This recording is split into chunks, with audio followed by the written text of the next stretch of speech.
We started a project, Color the Court, to combine art and sport, two things that can really bring people together and help develop the next peace advocates.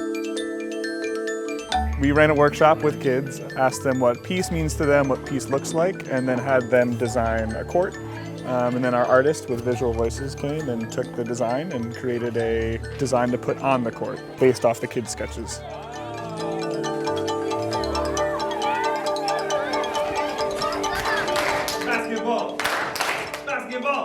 Children who play together can learn to live together, and so that's what we're trying to do here, be able to create a space for them to play and enjoy time together.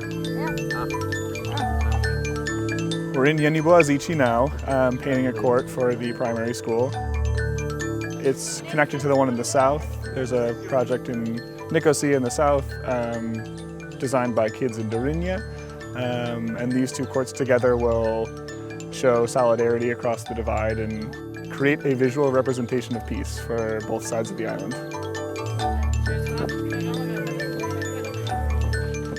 What I really liked is that some of the students said things like, let us all play in peace, together, togetherness in general.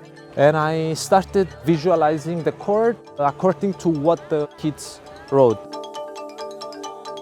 I believe that it's a really nice way to communicate and bring people from different communities together. And hopefully it will have a visual impact or an impact in general in our society, in our communities. This project has been about exploring new ideas through peace education and then continuing to share those ideas through artistic expression. It's also really about supporting visual artists who want to get involved in community peace-building efforts. We see through projects like this that artists and their artworks really have the power to communicate big ideas and also to promote positive social change. And we're really excited to be part of this.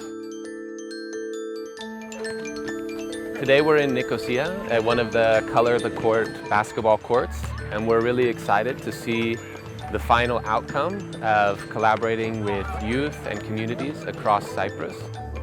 Now we hope that the communities and the people that use this space come out and enjoy what we've been working on.